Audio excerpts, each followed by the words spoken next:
to order things, since my watch says 7. So the first thing on the agenda is the minutes for the last meeting, which was the Oh, meeting I where, didn't print out those minutes, but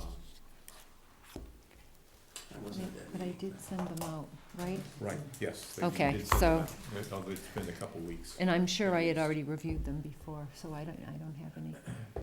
So this was the meeting at which we voted the projects to be accepted for the town meeting.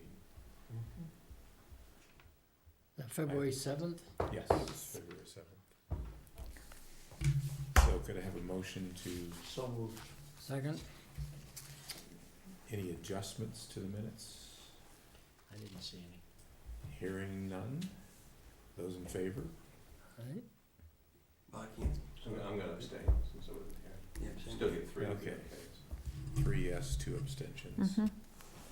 Okay. Mr. Chairman, Yes. I would like to bring something up before we get into the body of here, it'll only take a minute. Okay. I think that we should note the passing of Doug Mullen, who was a founding member of the CPA committee, by sending a note to the family recognizing his service. Okay. Do you want to take a formal motion on that? If there's a second, we'll second. Those in favor? All right, so that's a formal action. We'll do it. Who is going to do that?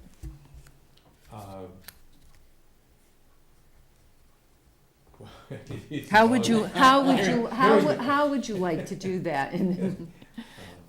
Why don't I write up something and send it to you, Stephanie, and then we'll go from there. That sounds good. And Doug Muller, he was the, Mullen. Mullen. it Mullen. is Mullen.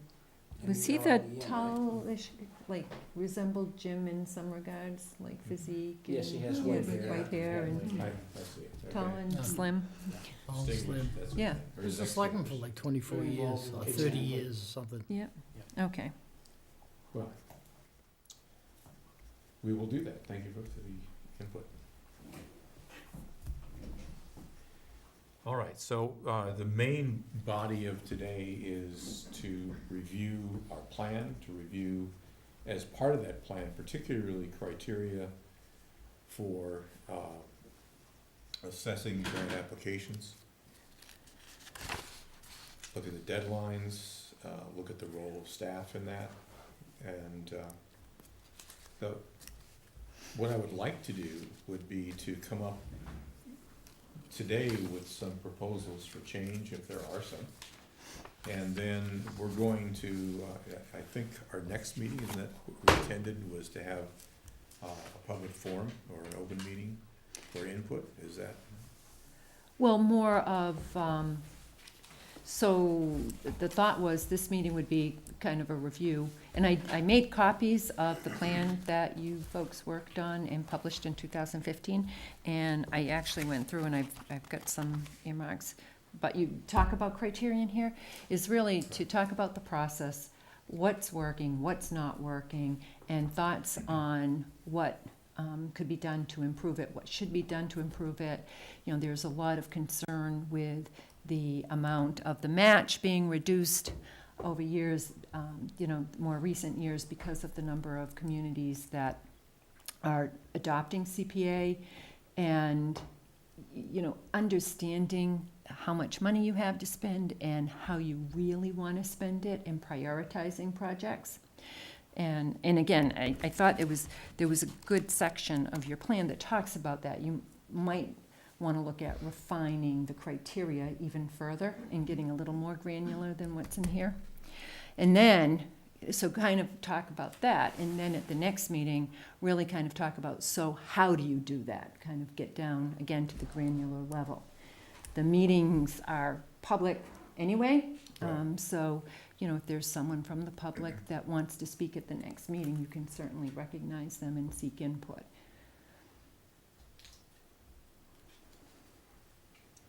So that's the intention today. I did review the plan, and I did make Actually, copies for folks, so you the can, part that is addressing process, I think is quite good, although the process has actually been modified slightly since this was written, I think, with the pre-proposal one and the shaping process. I think this talks about the eligibility period, and one of the thoughts, again, I think the board really needs to kind of talk in about what they see. One of the things, the eligibility application, I believe, was implemented because you were getting applications where a project or components of a project weren't necessarily eligible, and there seemed to be a lack of understanding on the applicant's part. Of course, I wasn't as intimately involved then, but I'm presuming that was the reasoning. And I think that worked okay. What we're seeing, though, is that maybe applicants need a lot more hands-on working with them, and again, understanding what the criteria is that you're going to evaluate and weight projects by, and then really looking and helping someone through that process, but giving them guidance on the merit, too, of the project.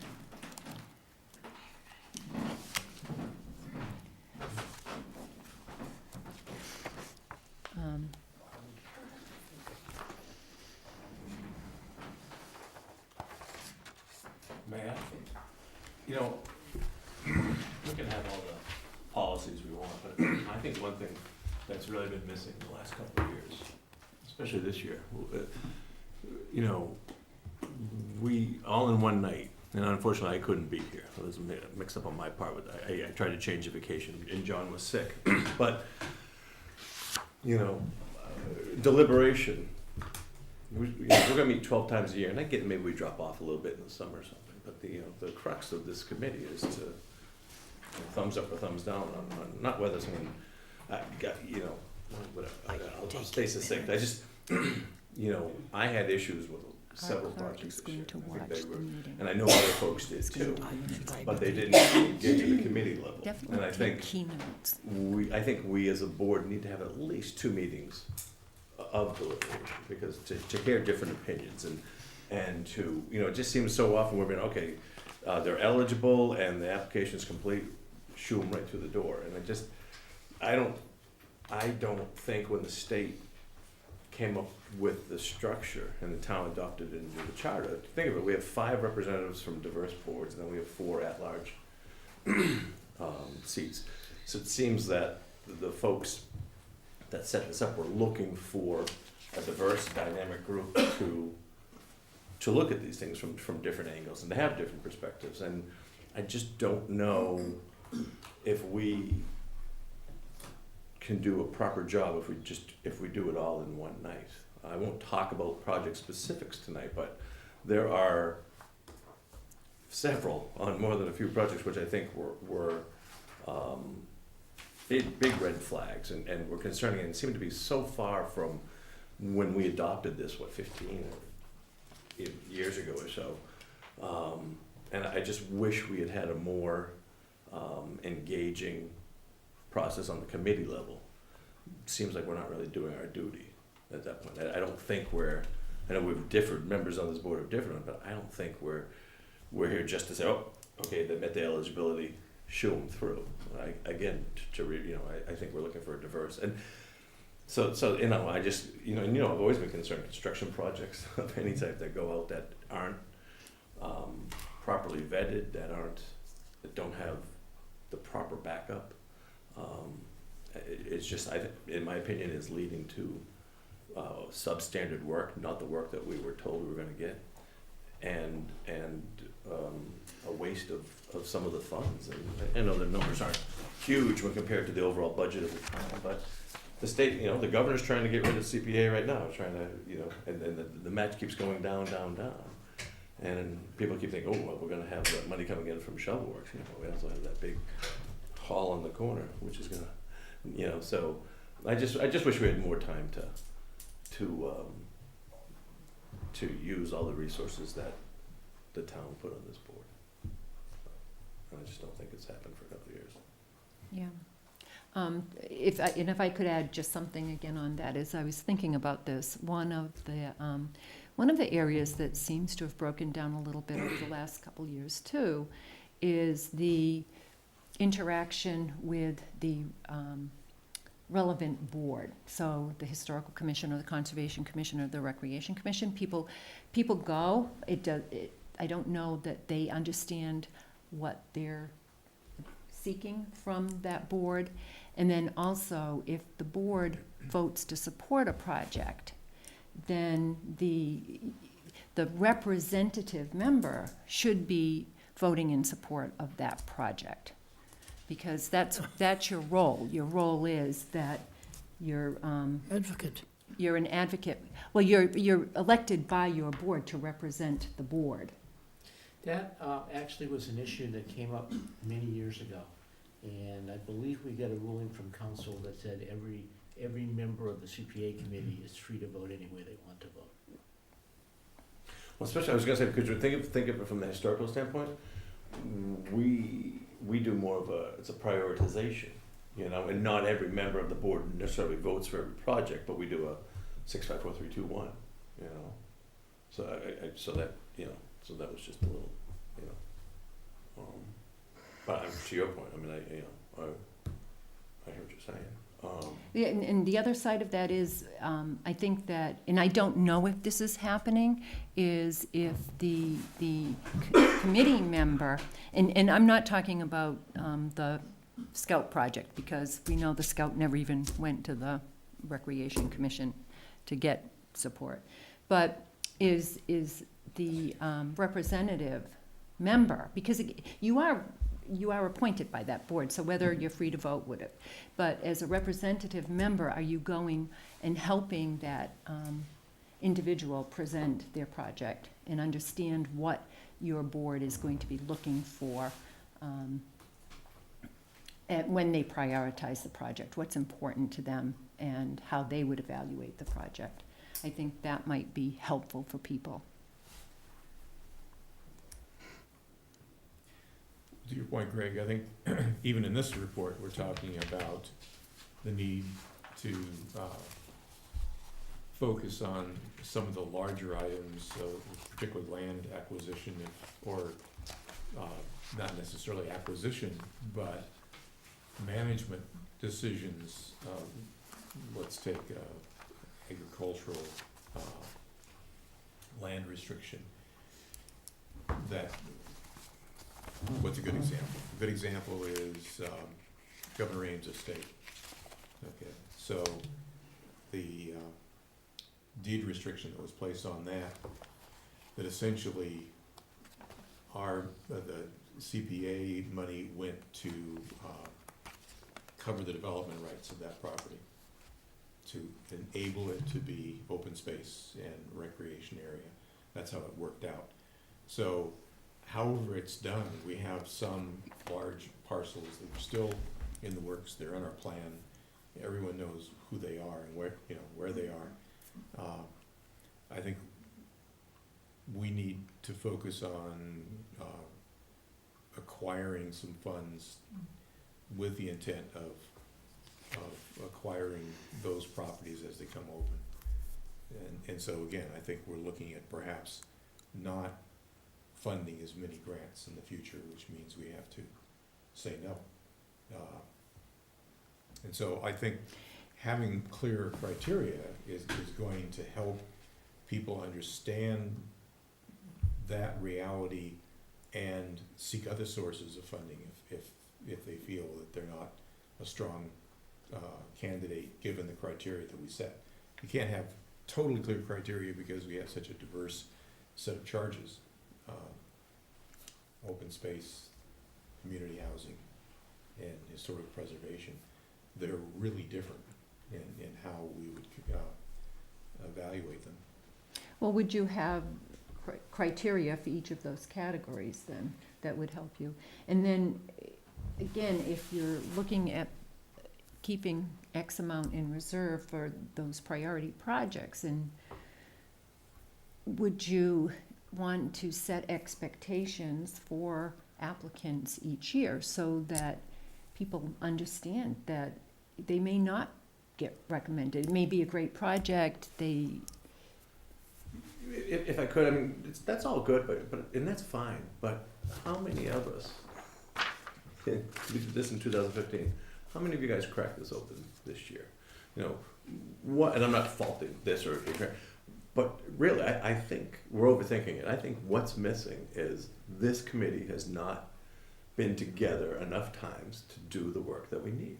You know, to look at a project, let's say project A comes in, and again, I won't talk specifics, but let's say a project comes in and it's looking for pre-construction funding. Maybe it's engineering, it's designing, it's whatever. And, okay, so if we're going to approve that, then does that mean we're gonna approve the construction of? And if, you know, or it seems like we're sort of obligated to, or it seems like we're going to, or have there been communications with staff or with members of this board with these people? And so if that's the case, well, we need to know what we're locked in on. And one thing that's not really called out in here is what to do in the case when it becomes more of a municipal project. You know, as we know, things are much more expensive to do municipally than they are privately. Look at how we did the fields on Chestnut Street. So when I see items of $27,000 and $36,000 that I know from what I do every day are a tenth of that, it's maddening. So, you know, those conversations need to be had here, so that maybe the expertise that Lee, you know, or Meredith or Jim or myself, you know, or just, you know, would bring it. We're missing that. It hasn't been boiled down. We haven't reduced the sauce, you know, and so they hit the criteria, you're good to go. And a few of us for years been saying we've got to slow up this spigot because there's money that, you know, has gone out. That, you know, I don't think should have, because I don't think we haven't spent wisely on a few projects, and we haven't had the oversight, and we were promised the goods and they weren't delivered, and where's the follow-up for that, you know? And so we need to vet this stuff more often, because, you know, 35 here and 42 here, it adds up. And I see members of this board that I know are fiscally conservative, but I don't think they understand sometimes what's happening here, and we're not. You know, it's easy when it's other people's money, but this is our money. And I really, you know, and you know, you've been here from the beginning, right? So, and Lee, right? So think of how, I wasn't there, I've been here maybe 7 or 8 years, but, you know, it seemed to, you know, early on, I think it's safe to say it was all about, or a big chunk was open space, right? And certainly the other, you know, we certainly have no shortage of historical resources, and you know, community housing, well, that's nice too. And then it seemed right after Shovel Works, it was discovered, and you know, and the spigot's been open.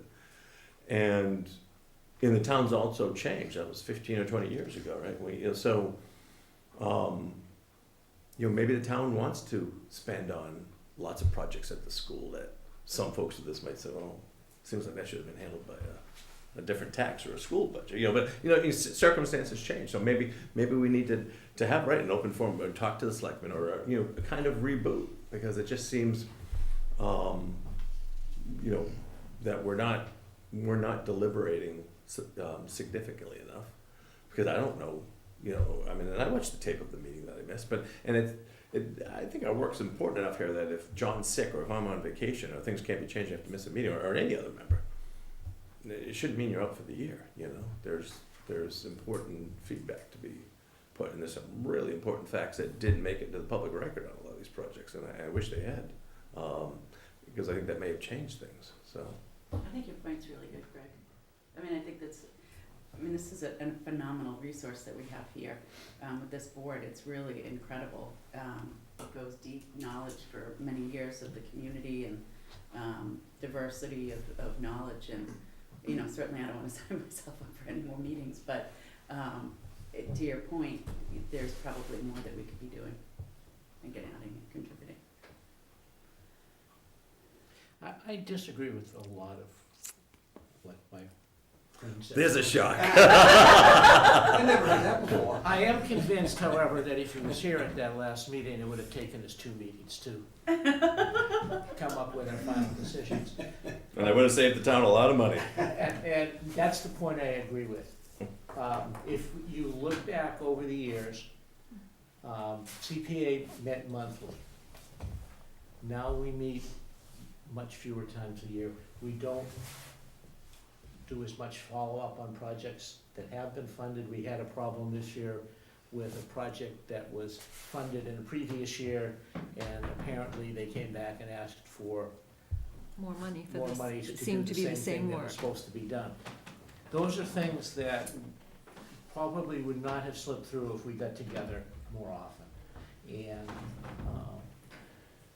interacting with some of the other boards, it would be, you know, I suppose that we're lucky that we have two members of the Historical Commission here to present the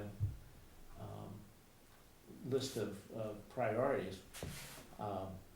And actually, it turned out early, by the way, just to correct a historical record, despite the fact that the open space was the big reason that this thing got passed, initially it was about 75% historical stuff that occupied us, and we haven't purchased that much land. Partly because it hasn't come up for sale, and we need to be prepared for that. But I'm all for setting up a schedule of meetings, not meetings just to meet, but meetings that, you know, on a regular basis have specific purposes. Like after town meeting, review who's going to be taking on a project and keeping an eye on it. Which is an important, Yeah. very important piece.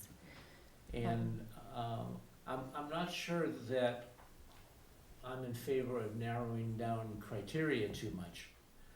You don't want to handcuff yourself. I think maybe a better way to approach that would be to just make a decision that we don't want to spend 70%, 60%, 30%, how much money, and use that as our number one criteria. How much do you want to spend and how much do you want to put in the bank? So you start each year, that would be the first step, is to understand how much money do we have, what do we have out in debt service, and then how much do you want to spend and how much do you want to keep in the bank? Which, again, that's a very good way to start the process, because then people understand, this is what we're looking at funding this year. And if you think about it, when we apply for MassWorks grants or Mass Development grants, you know up front the total pool of money that they have for the projects, and then the range of which they will be. I mean, that's another thing you could decide is, you know, we'll be funding in a range of this dollar amount to that dollar amount. Yeah. We get inadvertently set aside for affordable housing because of the housing trust, and so money has been set over there. There is no entity for us to put money aside for the land purchase, and then if a great project in another area, whether it's recreation or historic preservation or whatever it might be, comes in, That's your then- unreserved, so you have your Yeah. 10%. Yeah. You can, there's nothing to keep you from saying, in our Yeah. unreserved, this amount we want to keep an earmark for think, land yeah. purchases. Yeah. You know, as long as you're meeting your other, required reserves. But I And think what set-asides. Lee's trying to say, and I don't want to put words in your mouth, but is that, you know, a really good project comes along and all of a sudden we say, oh yeah, we have a budget, but we have the money, so we can't do that anymore. And maybe it's time that we relook at what our priorities are for each area. Well, this was 2015, and Greg, I do appreciate that everybody probably doesn't open this up, but I mean, the purpose for Because putting we haven't this memorized. together, We haven't the memorized. purpose for putting it I together. have it electronically, so there's no pages. Right, there you go. So it was to give, you a reference point. It's 4 years later, and it's probably time to update that. That kind of segues me in, if you don't mind, something that's bothered me for quite a few years. And while I understand the importance of when an applicant comes through, comes to us and they have to have architectural plans or they need a business analysis, the amount of money that is expelled, sometimes in the six-figure plus, and then in particular, one jewel of our community, and that by the time most of that six-figure cost to put together that program of what needs to be done, repaired, or a business plan, whatever the case may be, it's outdated. And we could have spent $80,000 or $100,000 somewhere else. Do you follow where I'm going with that? As an example, the hall.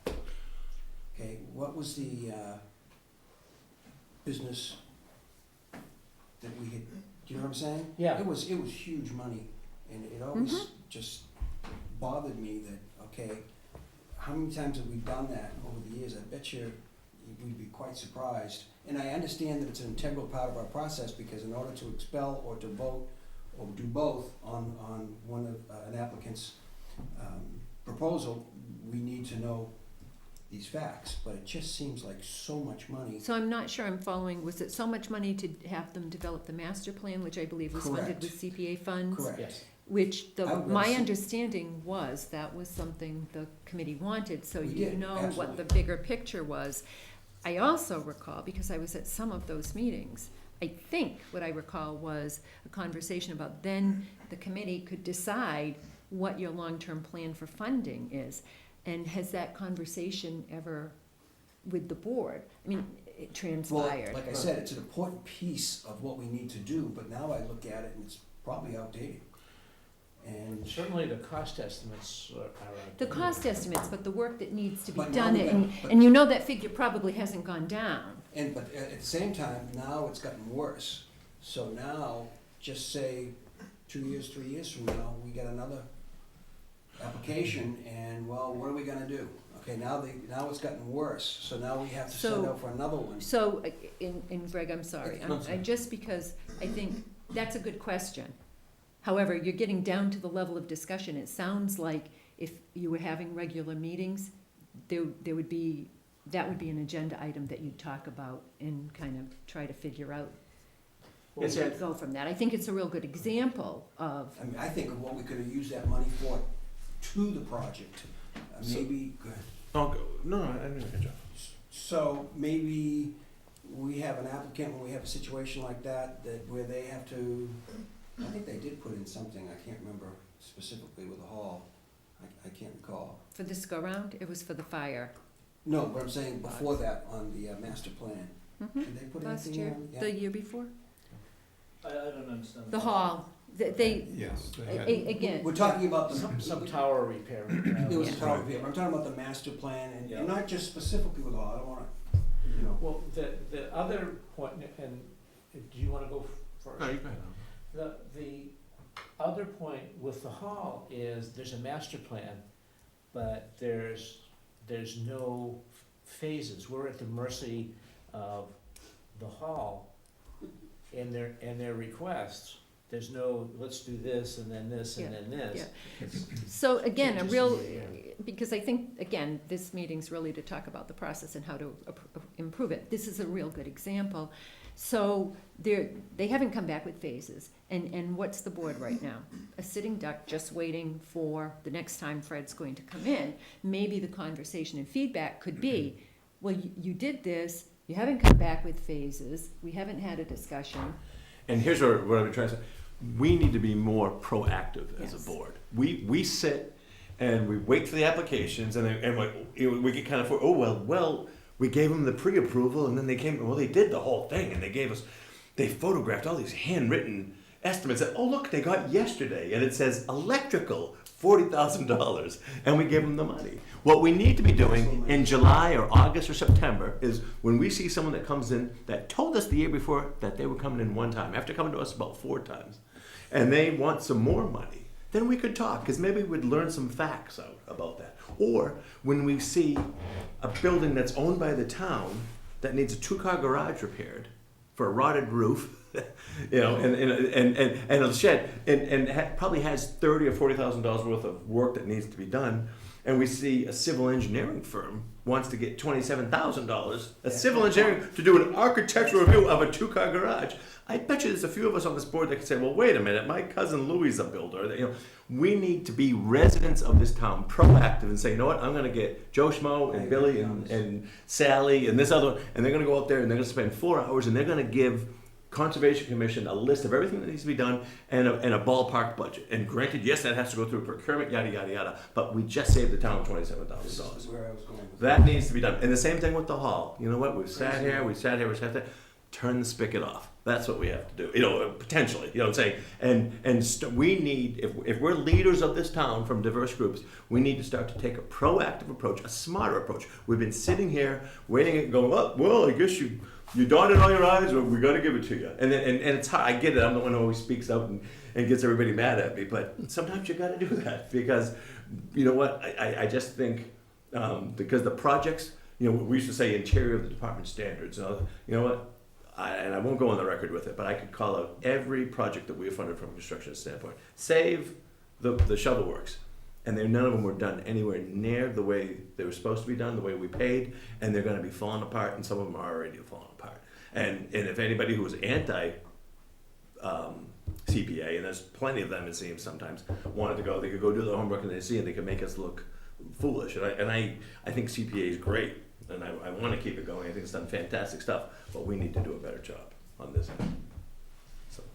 And I would add, just from a historical perspective again, in the early years, the committee was much more proactive, and sort of had a concept of what they wanted to do. I would add Unity Church to something that was done by Yeah, you're right. standards as well. So there have been a few projects. And again, in the early years, when there was more oversight from the Historical Commission, because that was decided early on that we wouldn't necessarily get involved with the oversight, it would go back to the Experts and the expert commission. Well, let me go back to the plan, because again, one of the things that we have to do is, yes, there's something that we can find within a local community to respond and save some money. But with Hall as an example, or Unity Church as an example, that does require a level of expertise. Of course. So the town paid for a plan. One of the major reasons that was funded was to enable the board of Oak Sam's Hall to seek other funding. Yeah. That you couldn't reach out to external funding agencies without a professional plan. And so I agree we with kind of demanded that. And also the plan was supposed to be used in the future applications for funding. That's really your point, I think, is that as things come to us, they should reference that plan, just like open space should reference the community's plan, the overall vision plan. There needs to be coordination among all of these aspects, and we should be demanding it, and I agree with that. That's something that is important. Does it fit? Going back to what Ed just said, though, that the committee used to kind of drive some of these projects. When you're looking at the hall, that's, again, a huge project, a huge expenditure, and the board has pushed back very hard, saying you need a funding plan, you need a development plan.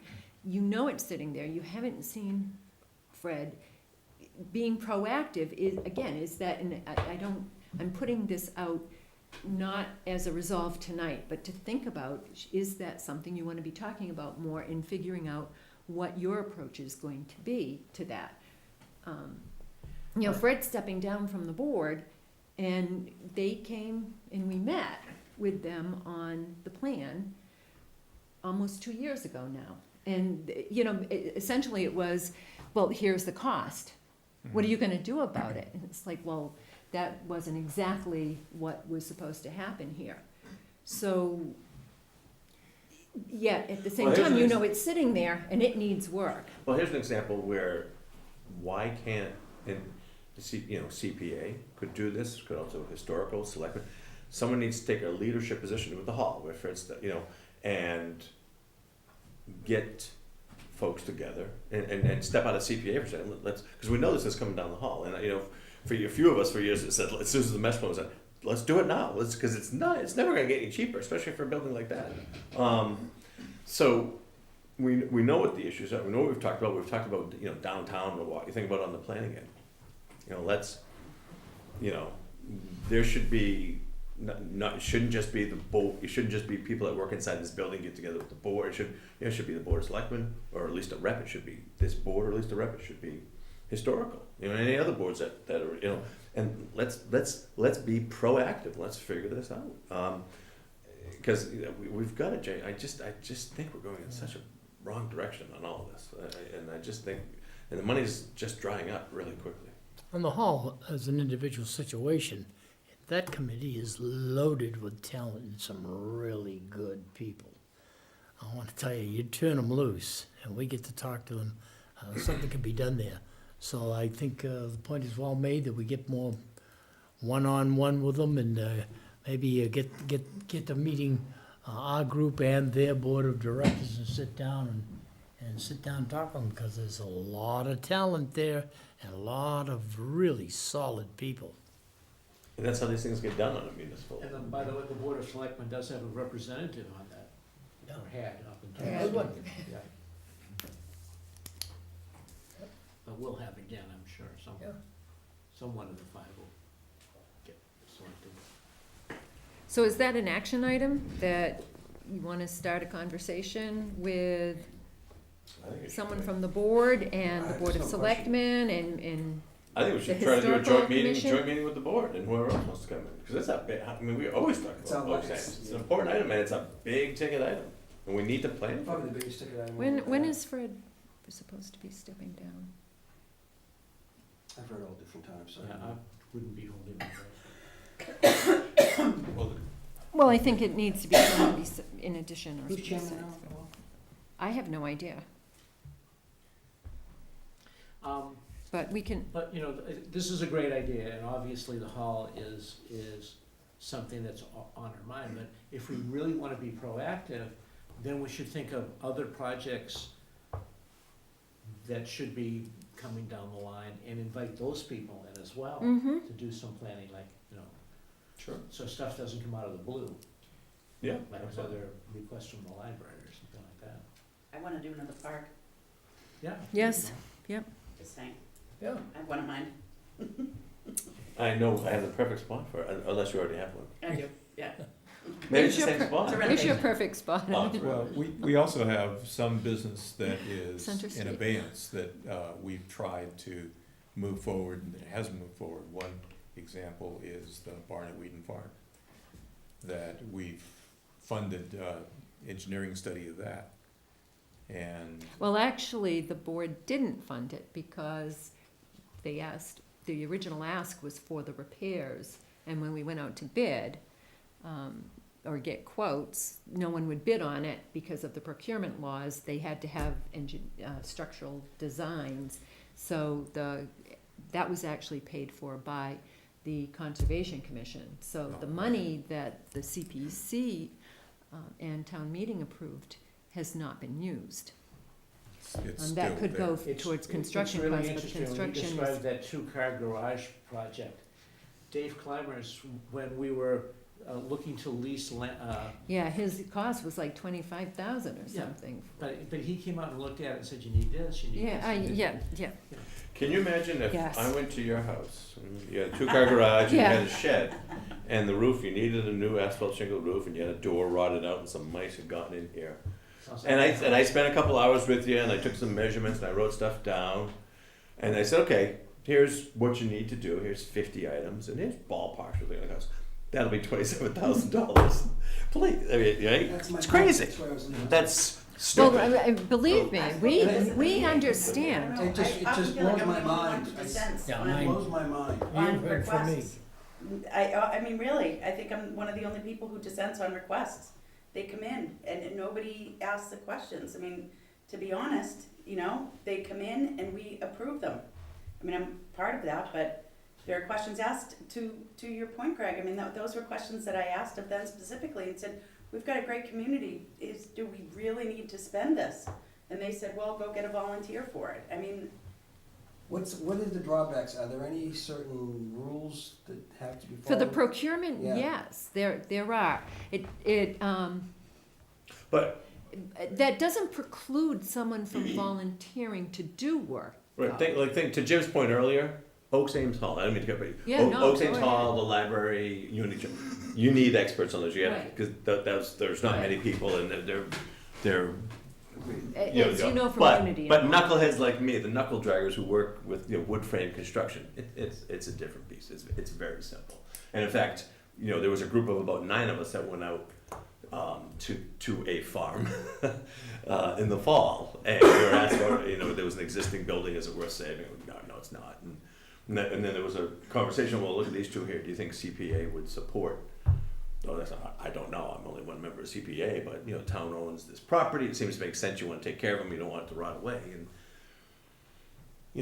And I remember in my head, I know what that would cost. And procurement, yes, it would cost a little bit more. It doesn't, wood frame construction does not go on that same. It's not a bell curve, but that crazy curve of procurement costs. Don't kill the job. I mean, it's a boondoggle for the industry.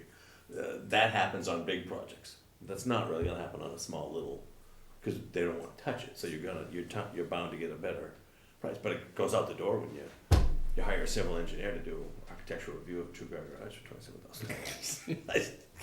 Yeah, It's crazy. so I think that project, there are a couple of things to it, and it may not have been clear, and I'm going to start and let Wayne finish because I'm not going to be able to speak to it 100%.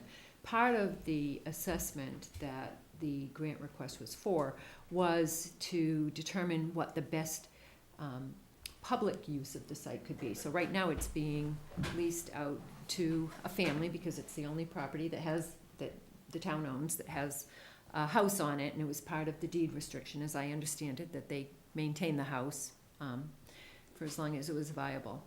And they've used it as a family farm, which really was part of the goal for the site. There was always talk about how you can integrate the public into that and maybe use it as an educational facility, and that's part of the assessment that the Conway School is going to do. And they're doing that at a discount rate. So because it's a school, their students, they're learning, it's costing far less than it would. You actually have to go through a grant process. The rehabilitation of the structures, I'm gonna leave to Wayne to kind of just explain. Well, sort of aside from that, something to put out to think about is it might be helpful for this group to have a meeting just talking about procurement and specs. It's a great A idea. lot of what, because I'm hearing a lot of misconceptions in this conversation, things that you actually cannot do legally. There are ethics laws, so it can be challenging to have someone who has business regularly before the town volunteering to donate things or labor.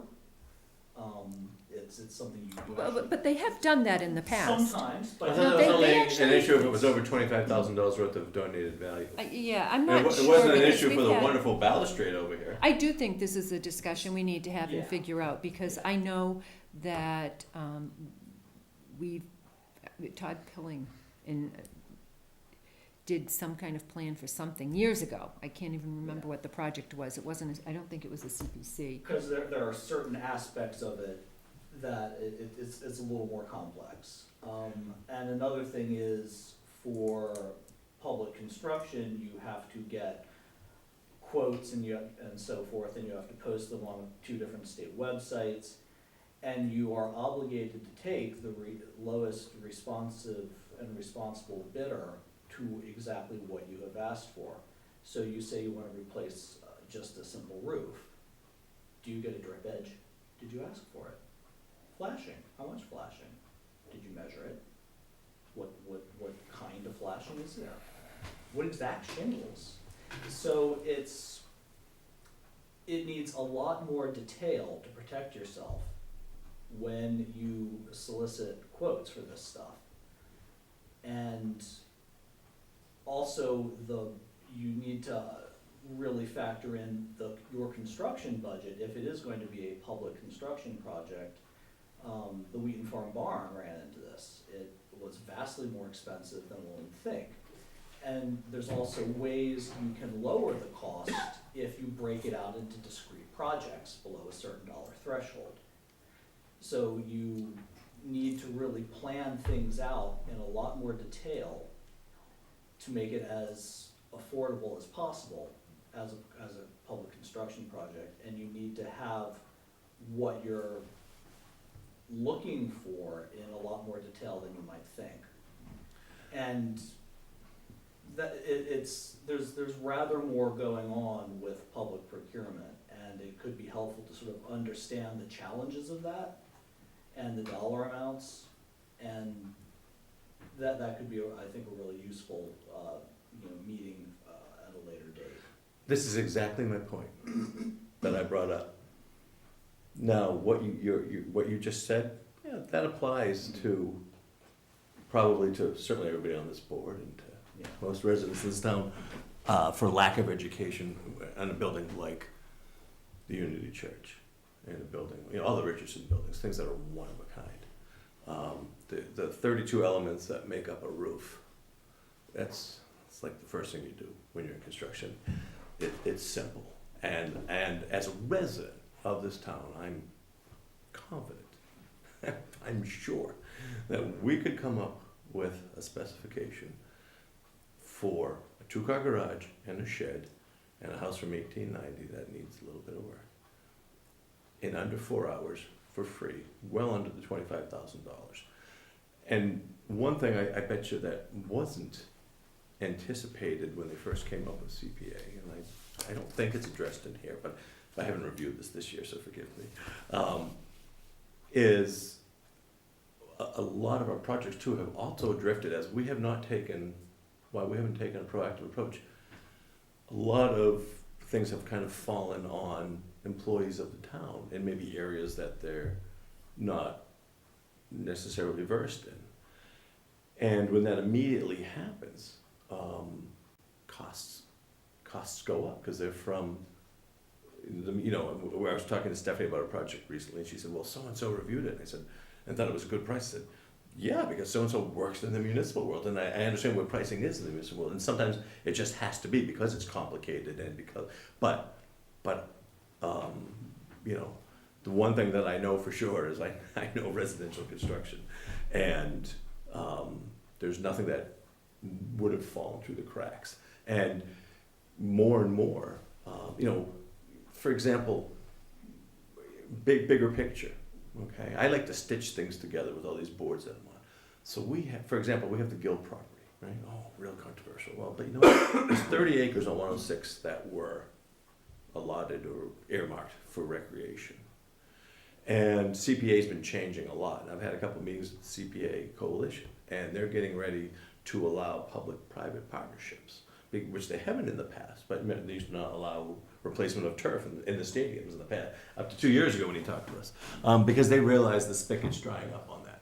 So instead of spending $300,000 for something that should and could cost at least half that, if not less, wouldn't it be better to bundle that in a public-private partnership and see the town, take part of that and do indoor passive and active recreation with a private entity that would give the town everything they need, but yet could be built under the, could be built efficiently, much as the Chestnut Fields were done. So these are the conversations, and I know I'm being kind of vague because I don't want to get specific, but these are the conversations that I think are missing from this board. And again, what I opened up with, that's why they created such a diverse board. Not to, if it was just to check and see if everything was punctuated and met it, then we don't need all. To your point, I'm, like Meredith said, I'm not for another meeting, but to be what we're charged with doing and doing it well, I think it's inevitable because we don't have time to do this roundtable, what we're doing right here, normally with our agendas.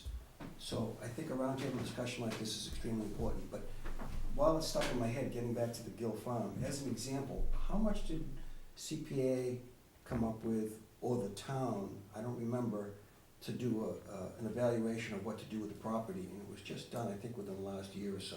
It's still in process. What was the cost on it? Do you- I think it was up to 48,000. I don't Okay, remember. So let's just average it out to 50,000, okay? To me, I would have been in the and I know it's a sore subject how that all came about, but to me, what did we spend, 5 million? Okay. 5.4. So why are we expelling another 50,000? We should have negotiated that within the price of what we were gonna be doing. Again, it might sound ultra conservative, but I'm just saying, it was 50,000 that should have been negotiated in the price of that 5 million, because it Well, wasn't a bargain. But that's I an wasn't option. the negotiator. No, but I'm not And I saying, wasn't I'm not the saying. water board, under the and I bridge. don't Yeah, know no, what but I'm discussion the using board that as an had. example. Yeah. I'm using that as an example. Who paid for that 50,000? Who's paying for that 50,000 now, or whatever it's gonna be?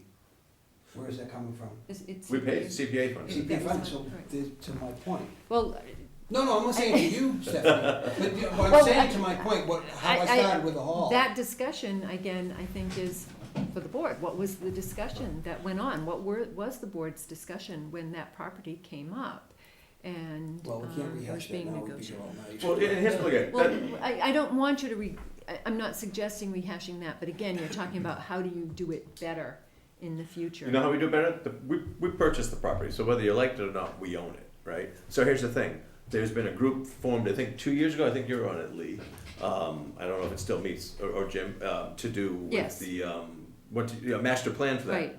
Well, why doesn't, I mean, I've said, why doesn't the planning board have a meeting with that group? Or more important, why doesn't CPA have a meeting with that group? To see what their recommendations are, and to start to build some consensus. We have all these groups all over the place that never interact, and I've been saying this for 13 years. It's time to interact, and everybody spins off, and we've got staff here, and then we've got the volunteers, we've got to start to work together. And no, it's no more evident than here. We're in such, just really inefficient results. Well, to the conversation that I'm seeing here, everybody feels uncomfortable to mention projects, and I don't understand. I just don't why. know the legality of that, so. Well, I mean, if we're the ones who are allocating or recommending to the town for funding, I don't know why we can't speak openly about the projects that we voted on, even to have a conversation about what went wrong in that. Right. Why, everybody looks around at each other, nobody feels comfortable about that vote with the Gill property. If you do, I would be surprised. I mean, we all feel uncomfortable about it, so how we learn and proceed forward is to go back to situations where we don't feel comfortable with that we voted forward and have open and candid conversations about them, or about, maybe another project that we're hearing about, or how could we make the big albatross of Oaks Ames Hall work, because it's not working. And to your point, have these open and candid conversations about it. It's the only way that we can, I feel, proceed forward. Otherwise, it's just this level of discomfort to bring up anything that creates discomfort in previous. Right. Well, just so the only reason now, I've said Gill Park. The only stuff I didn't talk about tonight by name because I don't think. I'm not talking to you specifically. Okay. I'm talking as a board. I'm just saying, I talked at about things the that were meeting. voted on this year that I didn't agree with, but I missed the one meeting we had to go over it because I had the wrong date for the meeting and I had a vacation I couldn't reschedule. So I'm sure I'm like, okay, as a member of this board recommended everything. So I just legally go, maybe I shouldn't No, but criticize it. So that's the typically, only we reason I don't did talk that. about those types of things, and I think the Gill property is a perfect example of what we feel went right and what we feel went wrong. Whether a dissenting board, I believe, is a healthy board. Sure, If you have one absolutely. that votes in Absolutely. unison all the time, that's not a great board, so having these uncomfortable conversations is positive. Yeah. Having any conversations, Right. positive. Yeah. And I keep hearing, you don't want to have another. We don't want to. We didn't. How many meetings did we have this year? We didn't have many, and that's fine. We have to meet in the summer. But you know what? If it works out, because we're always staring down the barrel of town meeting, and things have to be. It's amazing how quick. We're always doing bylaw stuff, and it's amazing how quick it goes from January to all of a sudden. So what? If we have to meet twice, we've got to have more conversations about these projects before they come. Maybe it's done, maybe it's done early. Maybe we move the date up 2 months, and we look and we say, this guy told us last year it was the only time he's coming. Motion denied. Let's tell him not to even come in because he promised us he was only coming once, and then, or maybe not. People say, no, we should, but we would have these conversations versus. Sometimes I've seen members of this board and it feels like they don't want to say no because someone came in with a pile this thick. But so often, the pile that's this thick, this much of it isn't worth what it's on. Boilerplate. Yeah, cut and paste. For the record, I'm not a member of that subcommittee, would like to have been. I don't know if they're not meeting on the Well, Gill property. they've been waiting because of the weather, and then the wetland scientist injured himself. It Gotcha. was a lot larger And effort than they'll let he people know when the anticipated. meetings are, Yes, because if they they are have those wrapping up meetings, the survey. number or not, But that's another point. I'd No like to one's be there. asked what's going on with that. Because most people don't even know it exists because Right, it's so because quiet. it's been a long It's not- time. We're hindered on these boards because we're not allowed to, and I understand why, but by not allowing to use social media, which is how everybody Yeah. communicates these days, it's really hard. I mean, Stephanie and I did a bylaw last year. We filmed 2 TV shows and we went to about a dozen places and we screamed from the mountaintops. And now online it's all the rage. They snuck this in on us, and it's like, and so, maybe that's something staff can help out with. When we did the master plan, we brought in all sorts of people. So the Gill property, to me, whether you like the purchase or not, irrelevant. We own it now. So we got 2 parcels we can use. Yeah. One for the recreation. How can we best use it? And I say we do a public-private partnership and we get someone to build what the town needs for free or as cheap to that as we can. But that's not gonna happen if people don't know what's going on and aren't brought together, and if we don't have brainstorming sessions and charrettes and all these things. We need to have it with the right people, with the right groups. One last You like point that? on the Gill property. I've always wondered why it is the town administrator is negotiating and not the CPA committee. Well, that's, I think we all How the wondered law that. reads on that, that was a big. but, I came this close to voting no. A lot of us, I think, had that, but we knew that once that appraisal had come in, if we went out and got another appraisal for $4 million or 3.5, which was more like what the property was, in my mind, worth, if that had come about, we'd have a lawsuit with the estate on behalf of Joseph Gill and his family and blah, blah, blah. So, once you get a lousy appraisal like that, you own it. And the negotiation was, in my mind, God's awful. And if it had been with us, 3 of our people, our chairman and 2 other appointed people, to go in and negotiate in that situation with the person who was representing Mr. Gill. In this instance, I think another kind of number could have come out of that thing. We got another appraisal. The appraisal you get should be the appraisal you're paying for. So, That's the appraisals I get. When I want an appraisal on a property, I tell them, if it's in that $300,000 to $400,000 range, that's kind of a nice number, isn't it? You set them up, and if they don't like that number, you get another appraisal. When Amen. you're paying for the appraisal, for God's sakes, President you Lee. should be able Okay. to set it within the market parameters. so somewhere. if I could, But just because for the folks at home, just for the record, going back to the night, if you remember, because you're right, what had happened, it was out of our hands. An appraisal had been already shown. Now, the board, I think you made the motion and I seconded it, or vice versa, or maybe, we actually requested that the TA go back at a lower price. I think we offered to go up to 3.8 that night or something. And, but, they came back as a no, so we So, felt, anyways. using that as a learning, because that is a learning experience, and a lot of things come to my mind on how the board could exercise its control and autonomy. First off, you're all talking about projects, and Greg, you're talking about being proactive, and it's like prioritizing what are the projects. So maybe one of the next steps is, what are those key projects? Some of them we've all talked about. The Oaks Ames Memorial Hall, the Town Hall is one that you should be cognizant of because you funded a survey for that work. There are land acquisitions. You don't like the way the land acquisition was negotiated previously. Proactively going forward, because you understand how it went before, maybe the conversations are, there's a regular conversation with the town administrator. Maybe you talk about what is the process for negotiation, what is the role. You didn't have to vote to approve it. You had control. Right, but And- that's not fair because, No, I you know what, we wanted it. understand. The I cat was let out of the understand. bag by no, that was not the fault of anybody on this board. I'm not, I understand, Greg, I understand. That was taken away If from you're us, being, totally. if you're being proactive, though, start that conversation now. Well, we were being and- proactive, but things were done behind our back and in secret for months before this was. So let's be honest if we're gonna talk about, you might not even know I about don't this. know. But I remember, wasn't we were part of it. stunned. We were all called in for, our meetings are always 7 o'clock, and we were called in for a 4:30 meeting on a hot summer day. And when we were presented with a site plan that was predated 4 months before we were, and we were handed the appraisal, we were I- told, our mouse bounced off the floor.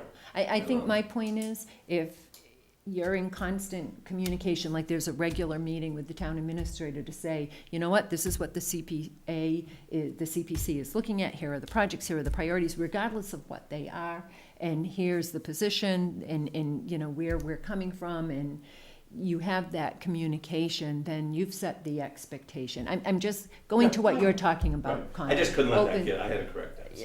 I- But now, and I'll say this to you too, because this is your board. You're the chair, and you're the. Aren't you the vice chair? Just- Yeah, but just wanna add. I get called once a hell. He takes you on trips. I get called once a year when he's on vacation. I need to sign a check. Here's the deal. Leadership, all this stuff has to happen by the chair. You have to run this. So, you know, these don't work. We have a hierarchy. This doesn't work if the people that direct this don't steer the ship, because that's not respectful for the rest of us. So, you know, we can talk about this all we need. I implore you guys to hear what we're saying and to steer that ship. I think yes and no. I think that this discussion is steering the ship. The chair, I think, coordinates things. It doesn't, I don't set the priorities. I don't set, But I think what Greg is you're the saying rep is of this carry- board. You're the rep of the board Is outside carry this the room. message forward, is Yeah. carrying the message forward. And I think that, and I don't know if it's been lacking or not, but maybe that communication, and again, having this type of discussion, understanding where the board stands on things. I mean, again, years ago, when I, was first sitting on some of the CPC meetings, I think there was a lot more of that going on. But, you know, And maybe not so much over the last, but getting back to what Greg was saying about, and I'm 100%, the idea of interacting with the boards is, how could you not want that for our government, for our community? But in reality, how many more meetings is that going to be, and what's the participation? It wasn't that long ago that we never had a liaison sitting at meetings. Okay, so now we have, like Wayne and Stephanie here, to bring this information to our TA and other boards. So I don't think that we're not connecting with our other boards in the town, because we are indirectly through Wayne and Stephanie. And again, it wasn't that long ago that it was just us, volunteers, and whatever was done here, there was minutes and that was it. And so there was no communication getting to the hierarchy in our But- community. So I think it's a really good thing. But getting back to your comment, I mean, I'd like to try it, but to me, I think it could get out of hand where we'd be going to meetings 7 days a week. Oh, I would just say this. I disagree. We can't rely on Stephanie or Well, I'm saying rely on it. if to communicate with other boards, it's the people on these boards. These guys have plenty to do during the day. They're here at night. Their job is basically to assist. Well, you know what your job is, but it's not to go and make sure the boards. They can certainly help out with that, but. Maybe it's a meeting of the chairs. Maybe the chairs get together, or maybe it's. But it's what it really is. It's more of these. We don't have enough of these conversations. I think good things come out of these conversations, and we haven't had one in the last 12 months. I don't think we've had one in the last 36 That's months. actually not a bad, between chair or vice chair. Yeah, if I could just break in here, I remember being on the Envision Easton thing, Me too. and we agreed to meet annually. And there were representatives of all the boards we're talking about, and we haven't heard a damn thing about that after the first annual meeting. because that was Yeah, such a that's, disaster. That was terribly run. That was the most boring It was meeting I've very- ever. You were right. That was terrible. That was like, I mean, seriously, that was. Did I coordinate that meeting? I felt like we're all on lithium, and they made us watch a PowerPoint presentation. It's like, oh, it was brutal. But that's a good point, and Greg and I can talk about that and because, and Greg has brought that up to me. I mean, this is not an excuse, but my department has really kind of settled down after quite a bit of turmoil over the last couple of years, and that has been something in the back of my mind, and again, Greg has mentioned we haven't had any other meetings, and how do we do that? So that it isn't a boring meeting. where Well, and I people think just- it's important too, you know, again, if staff does it for us, and I don't mean to keep saying staff, but if staff does it for us, then that's not gonna get it done. These meetings have to happen because you guys should be helping us coordinate a place to do a committee, but the chairs should get together, you know, and I would hope Jim is the chair of this committee, and I hope you take some of this stuff and you think, okay, how can we proactively do this? Because it comes down to the residents. That's why we're on these boards. That's why we're appointed. That's why we put our name in. And it's up to us to get these things done, because it's the passion that comes from us. We're the ones who live in this town, maybe for 10 years, maybe for 80 years, you know. And we can, staff is there to assist us. But- 84. 84. Staff is there to assist us. But you know, we need to be, it needs to come from us, otherwise I don't think it'll work, you know what I mean? And I think, you know, we can do a lot. There's a lot we can do. But if we're the only ones doing it, Right. it's going to be, even if we think we're hearing and we're executing what we think the boards want, it's not going to be necessarily what the boards want. It's gonna be like that Because first when you have review one meeting. person, when you have one person going off, you know, of course it's gonna be, well, this is how I interpreted that. And I think that's a really good point, that you are representing the community. Think of the biggest projects, you know, I've been in this town 35 years, so big projects, shovel works, you know, even Unity Church master plan, you know, It the was- fields, it was a the broad- schools. It's a consensus. It's consensus building. You know, remember last year, you know, you correctly pointed out that, and I knew at the time we should have pulled it by, you know, the parking lot idea that we had behind Oaks Inks. We just ran out of time. We did a lot of bylaws last year, and you know, and we're always going to go to those neighbors, but you got to get this consensus ahead of time, and we didn't, and you know. And just perfect example. So, but I hear these ideas floating all the time because I talk constantly about this town. It seems in this town, we gotta stitch this stuff together, and I'm getting tired of saying And it. another It's time to point, stitch. again, I want to add to what Greg's saying is that when you're getting to town meeting with your articles for the projects, you should feel very comfortable, and the people whose projects are should already be advocating and building that consensus, that vote in the community. And, you know, where is that right now with the projects that are being advanced to town meeting for this year? Well, I can tell you, the Furnace Village project, the Foundry project, the sewer project down there, all I hear from people is, you guys slipped that through on us. I said, you were a town meeting. They voted unanimously. You should hear what I'm hearing. I've got people stopping at my door. Virtually, I mean, you know, it may have been one of two hands, but, yeah. Yeah. But again, the more that I think ahead of town meeting, regardless of what the vote was, and there were a lot of sewer meetings, there were meetings on the compact neighborhood overlay district, but the more public outreach you have, the more discussion you have, the more hopefully people are listening and hearing. And the idea of working with different boards and having some joint meetings. I hear what you're saying, John. I'm not signing up for more night meetings. But those joint meetings can be really helpful. The other problem, looking at Meredith over there, that generation is really underrepresented on committees and things. And how do we get those folks, which are becoming the majority of the community?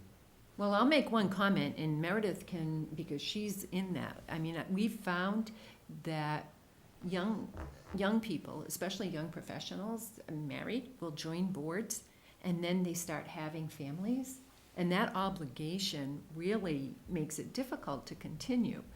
And you have kids, you know what that's like. So the question is, well, that, Remember Melanie breastfeeding in the middle of a meeting? yeah, I think it takes a dedicated person. So how do you keep people engaged that are younger, but they have families and they're usually, frequently, both parents are working, they have, 7, 8 o'clock at night, they don't run yeah. to a meeting. yeah, I It's a don't know. different- It's a different society, different world. That's you do. We have to think young, that's all. Easy So for me to one of say. the theories behind the apathy with media. involvement is with women in the workforce. And that's one of the pieces, over time, the decline in involvement. And Easton certainly, at least from what I see, it's majority of dual income. And I don't want to say that there's apathy, but there is a level of apathy. It's, you turn on the news and it's just so much negativity, so much fighting. And when an issue comes up in town, it becomes contentious, and people find that difficult to be around when your days are so busy. The other piece that I find is, from my purview anyway, is that when people do want to get involved, they step into volunteering with school system. And the difficulty with getting involved with the schools is that it's wrought with emotion, because your kids you're there for your children, and you certainly want the best for your children, but it's also, from my vantage point, the place where there's the highest rate of burnout, because people get involved and anything can happen, whether it's on a PAC level or it's with building schools or any different level. And so instead of starting out with, in my experience, Recreation Commission, which I call the fun board, I mean, we do fun things, it's wonderful. And it's not controversial, or, there's no motion isn't involved. And so that kind of fuels an involvement level without the emotional drain to it. So if I were recommending how would we get people involved, certainly wouldn't steer them away from schools, but that seems to be the knee-jerk reaction in the first place, where people say, I'm gonna get involved in my community, so I'll get involved in the schools, and then they're like, what on earth did I get involved in? And so maybe sort of encouraging folks to join some of the volunteer positions that are a little less intensive, and knowing that the decisions that are made in these boards make a difference in our community. I think, in my experience, people tend to feel that it doesn't really do anything, it doesn't make a difference. And once you volunteer on a board, you realize that this directly impacts our community and the community that we have. So that's just my... Yeah. You know what's tough too? The young generation, they communicate online. And I understand why our boards aren't allowed to, I get the whole liability thing with the towns, or, but we, and I don't mean just Easton, we have to figure that out eventually, because if, let's say you're interested in a little bit, and you're young, I never thought about that when I was too busy. I was too busy going to the rec things, But even if you're a little interested, if you go online, everything you're gonna find, it's the American condition right now, everything online is negative. So you don't have, you might be a blurb now and then from, Envision Easton, hey, we did, but there's no, Greg Strange, as the planning board chair, isn't allowed to go online and write about all the great things that are gonna come, why we approved this project, or why we proposed it, and how it's gonna give money to the town, and how it's gonna have affordable units and green space, and it's gonna provide low pricing housing for young families and empty nesters. All you get is the real negative thing online. And so if someone reads that, why do I want to do that? That sounds terrible. You get attacked. So that I think that's a generational. But I would point out the planning board recently added a 30-year-old member. So Yeah, that's interesting. And a couple of comments on that. One, why can't we have a blog? Why couldn't the totally CPC couldn't. have I was told by the last town Really? administrator, and Couldn't I have a kind of blog? get what good. They were worried about liability. 'Cause- Interesting. I mean, I I'm know all for it, some of it, because, again, just if all it was is talking about Right. Yeah. projects and everything. You have to be And- careful, but you have to be careful when you're speaking in front of a Right. microphone too. So. Right, and As long it as just makes me think that the CPC would be it can be that fun place for people. And the other night, when Jim and I were Jim was presenting the projects at the Board of Selectmen's meeting, it occurred to me, one of the key points of what CPC is, when people talk about the budget and they talk about funding and where money isn't, you've got a tight operating budget for the town in a school budget, and less money coming in from the state. You have limited revenue opportunities, and what happens when you're prioritizing those projects that are the fun projects but really critical to your community, your recreational facilities, your historic preservation, your affordable housing, it always falls to the bottom of the list. And that's what CPA does. I mean, it's actually very important to the community, and the project should be very important to the community. So if you're looking at the school, this could actually, there's a lot of like to your point, this might be a better use of your time that has a really significant impact on the community in a positive way. Just gotta make sure we get value for the dollar every time, Well, as best we understood. can. Right. That sounds But, important. and here's a big question, because what you just nailed, funding to the town in every form is down, and it's gonna continue to go down. The state can't sustain all the obligations it has coming up over the next 3 decades. But,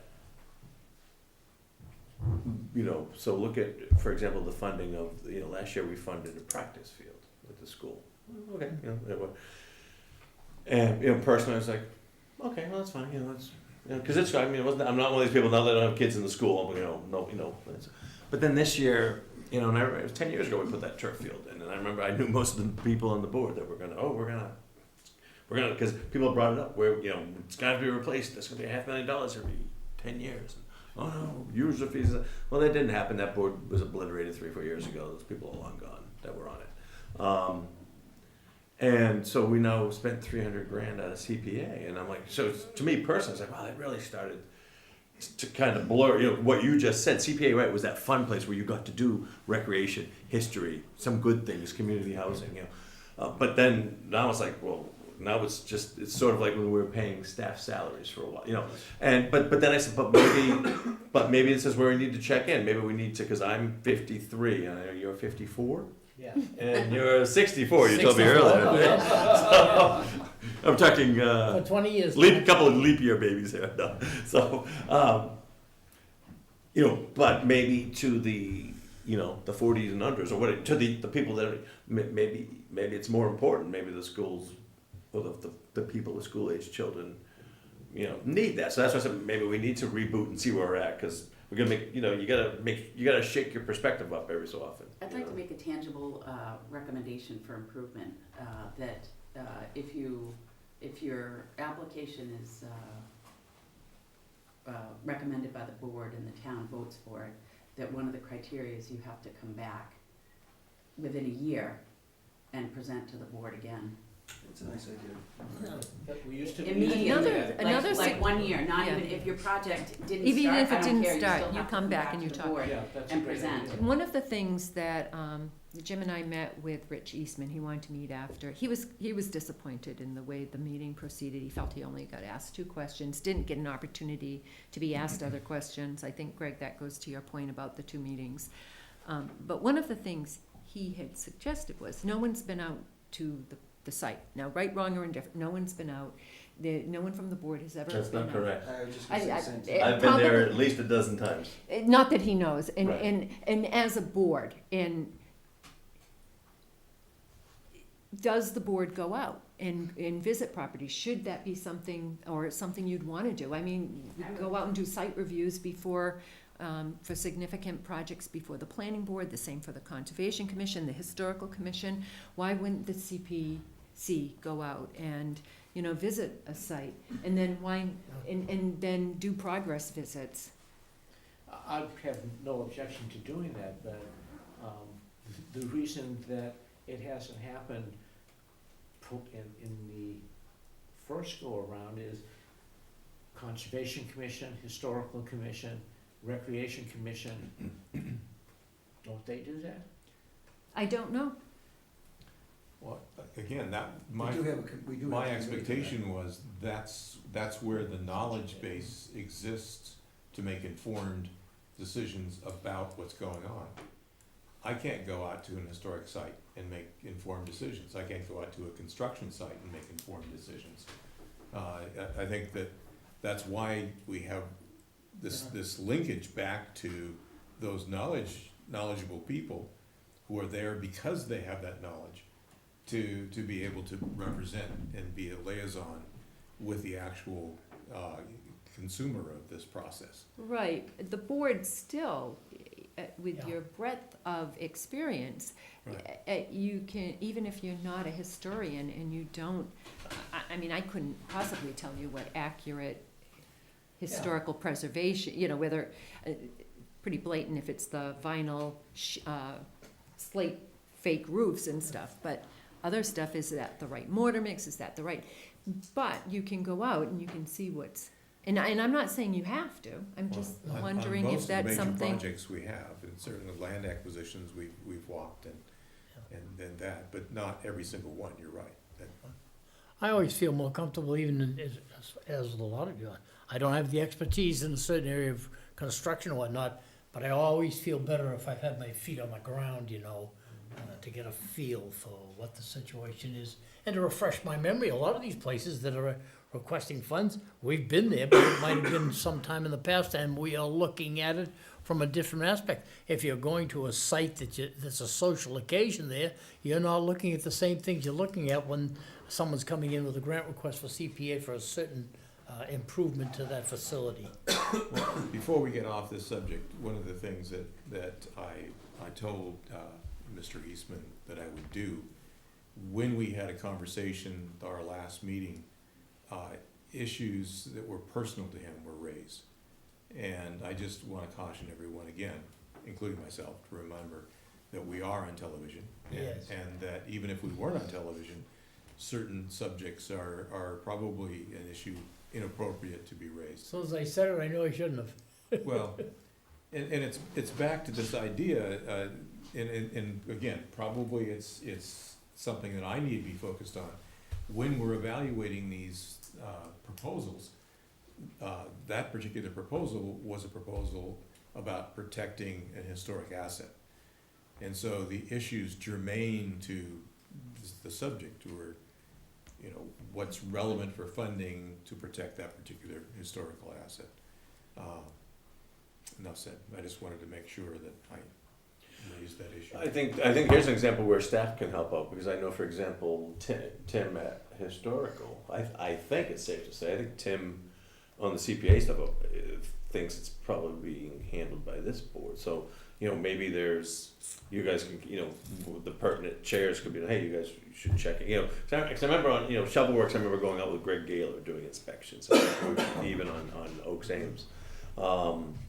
But, you know, in most of the issues that I've been raising, are really on sort of the medium or small size projects, where we, as a board, have allowed, you know, less than thorough, you know, plans or specs. And I know it's not like beating a dead horse, but it's come true. I mean, there's been, you know, you know, a lot of things that weren't built the way we were told they were. Now you're getting to, Meredith was commenting on earlier, there's been a lot of this and a lot of that, and it's all vague stuff. As soon as the microphones are off, I'll tell you. You know most of them, I've told you. Yeah, no, I understand. I mean, the microphones. Anybody at home, I'm 201 Pequannock, come on by and I'll tell you where. I just don't want to be sued. So, let's step back for a second. Could I just, speaking of small and medium projects, once upon a time, this board was only funding ginormous projects. And so we try to encourage smaller projects. And one of the first things that came up was that a lot of people that proposed smaller projects didn't have the same expertise or access to experts that the larger buildings did. And I agree with Greg, at that point, we probably got a little slack. And that might be something we'd wanna discuss also. How much do we wanna help? And how much hand-holding do we wanna do, and how much oversight do we wanna have as the project goes along? And remember, it's okay to say no. You know, if someone may come to us with a project and we say, wow, that's a great project, no one's thought about that. But a lot of these have come up and, you know, seems maybe it was more like political, or, you know, someone was popular and they got it. But if someone doesn't have the interest or the knowledge of, say, historical, for example, or a historical restoration process, it's not gonna happen, they're not gonna know what to do. And staff's not gonna have the time to do it, and it's not the responsibility of this board. So to me, it's like, if you know, we need to, like, maybe they're not worthy, maybe it's okay to say no. you know? And again, I It's think okay to that say comes no. back to your prioritizing and really understanding how that particular project fits into your long-term goals and what you're trying to achieve. Because it does seem to be a natural equilibrium, even on this board, that if something came, I mean, I know, I've seen you in action, if something came up that, wow, that's a great idea, people would jump on board and try to guide. But a lot of times we're like, well, maybe we're not familiar with it, or maybe it just doesn't interest us. But, so again, if it's not, you know, it's not just skin in the game, if there's not proper, thorough understanding, then just say no. Well, let me throw some numbers out for a minute. And I did this actually at the selectmen's meeting, that if the reality is that unless something happens at the state level, that our match is gonna be down 12–15%, is my guess, next year. To that match. So we have roughly $1 million coming in from town source. We have a match that would, at 18% match was 200,000, somewhere around that. All right. So Wow, it's unbelievable. let's say 150, so that's 1150. We have debt service of about 550, which gives us then 600,000. All right? Yep. Net cash flow.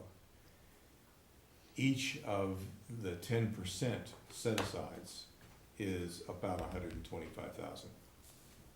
So that's 375,000 relative to the 600,000. Yeah. Okay. You see that where I'm going with this? 2.25. Well, that Bank would it. be, that would be towards the general usage, you Yeah. know, the set aside. Okay, so if we're looking at guidelines, the 10% in each of the areas could be considered to be kind of a target. That's $125,000 for each of the three areas. Yeah. Now, next year, I would expect from affordable housing, their budget, I think, is 300, because it varies, right? And this is the low year, the 200,000, or is it 350? But don't forget, It varies around. they're master plans. I mean, Well, it's I understand, but I'm it's just based on trying a to- much higher state match. So I'm trying to give you some ballpark figures, because we're talking about guidelines, and we're talking about perhaps setting aside some of our cash flow, again, looking at future needs. We haven't that much wiggle room, and this is part what I think we have to communicate to the community, that one expectation is that we're looking at granting in each of the three areas, give or take, somewhere around $200,000 at most. And if we did that, we would expend our entire 200,000 Yeah. would take up our income for the year. I have a question, which I probably should know the answer to, but don't, and I think I do, because I believe, again, that year after, the earlier years, you didn't have articles every year. There's nothing that forces you to even fund any projects in any given year, right? That's right. correct. So said you we could could go, earmark the money. if you want, you know, or if you wanted to take a step back and say, we're gonna spend the next year again, evaluating, prioritizing, identifying those projects. I don't know how popular that would be, but I'm just, We have that privilege. Nobody votes no, though. About 3 years ago or so, it was mentioned that some $180,000 had come in from Shovel Works that gets directed to us. There is Has that some been interest. happening since, or? yeah, it had, and I meant to pull those numbers again. And is that, It's You didn't- you decreasing. don't have Yeah, that next to- year, I think it's 65. Well, they're making the interest Can I make payments. a suggestion, Meredith, as you could point out, nobody says no. It's like when I go to the supermarket and they ask me paper or plastic, and I always say plastic, and then, you know, I hope you feel guilty, no. no, I do say plastic, and I know, and then I say, you know, I don't wanna do this, but it's convenient and easy, so stop me from doing this. And that's my point. I think we should, come up with a presentation, one for our public meeting that explains this financial crisis and the state's lack of responsibility to CPA. And then also have meetings with the constituent boards, like the historical commission, and say, look, this is how much money we have. We don't wanna spend your 10%. Be a little selective in what you recommend. Don't just prioritize, but say no to I priority think there number is six. I think it's a great point, Ed. I think there's a total misunderstanding right now, that we have tons of money. And I keep saying that it's not like the old days when this started 10+ years ago, that we're limited. And if you look at what was here 10, 12, 13 years ago compared to the amount of money and not as many applicants as opposed to today, sure. I mean, we've gotta have double or triple the amount of applicants Well, but with half the money. to Meredith's point, we have not said no as a board. So people, look, right, it's easy money, I mean, Oh, yeah, I think that. and not much. You, I- not much. There have been meetings where you've started off, you've received your applications, and you've started off where a lot of the discussion from a majority of the board has been negative towards the project. And then the board has voted almost unanimously for the Yeah, project. Because they had it The come turf back. project comes to mind. That's not even the one I'm thinking of most Talking recently. about the park? I'm, Yeah. There's I'm- been a lot, there's been plenty. Yeah. I mean, No, there's I been, can recall, definitely. yeah, but, it seems like the board is afraid to vote against projects. but I think it's safe to say we sometimes. need a recalibration, because the numbers are the numbers, and we need to go back to earlier, point, you know, we should look, you know, for example, someone asked me about this the other day, and I didn't know the answer, like shovel work, so we have that money coming eventually. But what happens if they decide, because they're getting such big rents there, what if they don't go condo? Is there something that makes them go condo, or do we, it's been so long since that agreement's done, I don't recall. Is there, let's say they don't go condo, you know, when do we get that We money? get something from the rentals I mean, we anyway. must be beyond the Right. 5 years, right? No, I I'd say think 5 the years. We may the have whole an thing answer has over to be there. paid Yeah. back, and This then is there's up the in the air. bonus, right? Uh, Could Wayne talk to, because we yeah. I have don't a the exact paper, information right now, yeah, but but we we asked do have, the attorney who worked on the project a couple years ago to put together a sort of a summary memo, because we were also like, what's the deal? They are several things. It used historic preservation tax credits, therefore it is required to be income producing, so it has to be rentals for a period of 5 years Mhm. after it comes into service. I think we're getting beyond that. We're past that, very yeah. soon. So that's one. After a certain date, and that was, I think, last year or the year before, they have to start paying the interest back. which they've So started doing that. doing, and they are doing And annually. then by a date that is further out than you think, I wanna say it's like 2030 or something, I mean, it's out there, they have to pay back the principal. Yeah. Now, the assumption is. Regardless of whether they Right. convert. So within 10 years or 11 Or, years. or Yes. whatever it is, it's further out than we think. Right. And so everyone knows it's because after 5 years, they're gonna sell off the condos and pay back the principal from that. That's not a requirement. No, They or don't not, have not to. if they They keep could getting the keep rents they're renting getting. it. Right, They could keep renting it forever. The only hard stop is they have to pay back the principal at the end of the term, and that's a decade or even 2 out there. I have the exact date, and I can Yeah. get that. they are starting, I talked with Josh Cohen, gosh, probably 6 months ago now, but, you know, they are starting their due diligence and looking at, because they're coming up on the 5 years, whether it makes sense to start selling off the condos, but they may or may not. But again, that was, it was, a portion of the money was a loan, a portion was a grant. That loan has to be repaid. But they're gonna go into a strong market. If they miss this cycle. Yeah. But, the but real again, estate regardless of market whether could be they sell the 5-6 condos years or out not, before they, So we need to be proactive, because we know Jim did a good job laying out the financials, and that's gonna continue, I think we all agree, it's all gonna continue. The match. That's what I'm talking about, the match, increase, yeah. That's the The only match. aspect. Well, you got the email on the proposal and the yeah, legislation. I just pulled that up. Yeah. There's a, Is that the House budget? yeah. Yeah, but then Yeah. pull up the one about the governor, Yeah, once you they said that. put I it didn't into see that. global warming research. And so we know, a couple right off the bat, we know, well, there's one of our priority parcels I think we're gonna see come up within a year. We probably all can guess which one that is. And then we know we have Oaks Ames. And so Oaks Ames is part of a bigger conversation, because you're gonna continue to have a revitalization downtown. So, you know, to me, the planner in me says we should leverage that. We should, Yeah. you know, we should unify that campus. We should get a parking lot there, because that makes sense for bunches of reasons. And we should get that building done as soon as we can, because it's just gonna continue to get more Yeah. expensive.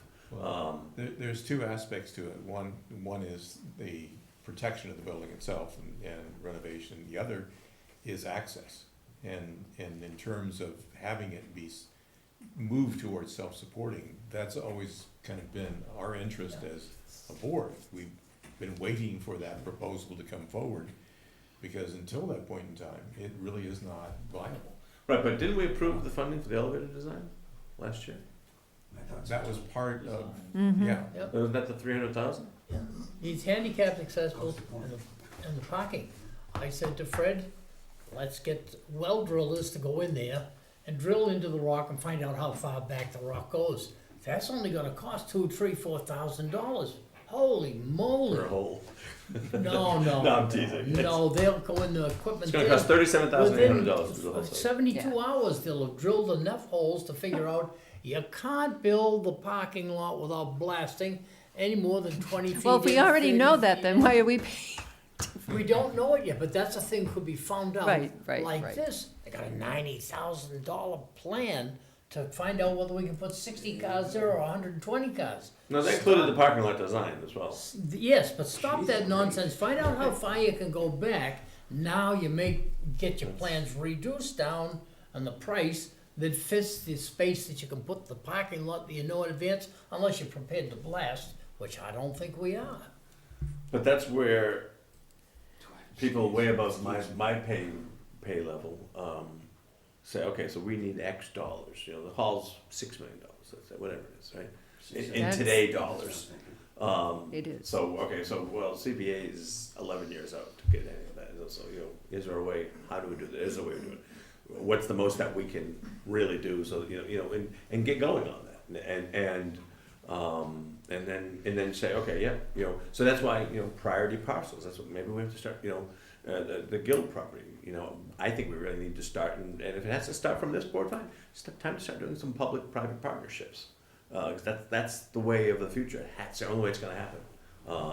We've been cutting edge a lot of ways through the years, planning wise in this town and conservation wise, and let's be it, you know, from a charitable way too.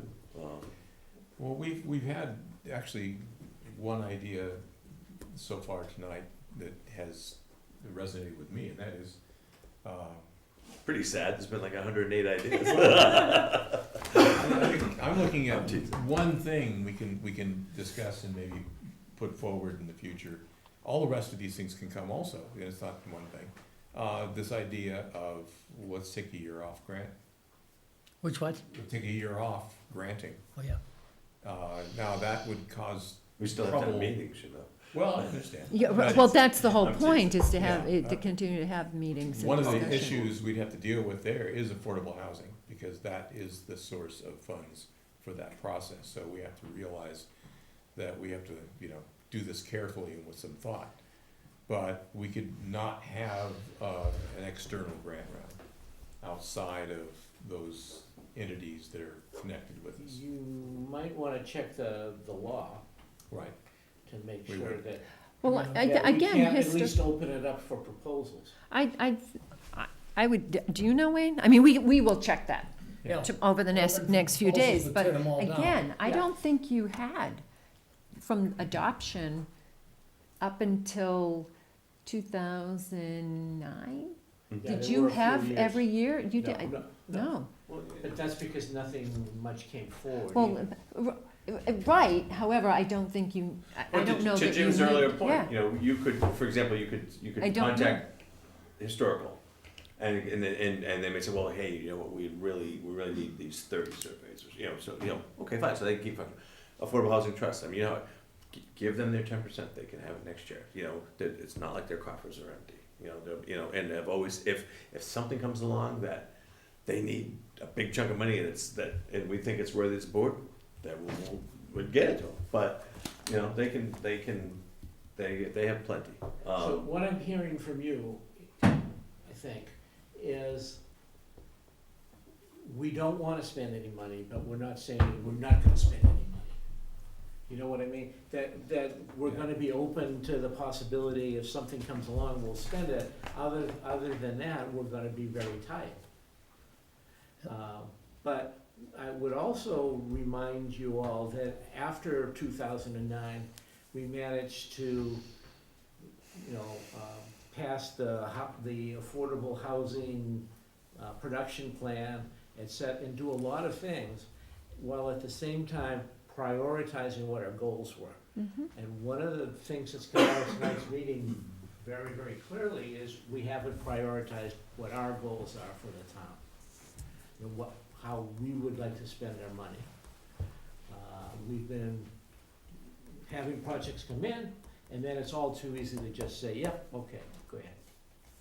So let's spend some time prioritizing, let's spend some time holding back as much money as we can. Let's meet with the constituent boards and the town administrator, and maybe when we invite the town administrator and the head of the chosen ones, that's a gender neutral name for selectmen. Oh, okay. Well, they were selected. I thought maybe you meant the planning board. No. The select, all right. Are they He would have used harsher terms. I mean, there's been a lot of things suggested and more meetings. We're gonna have to have more meetings. Yeah. You may note that we don't have Karen here this evening, and I'm the clerk.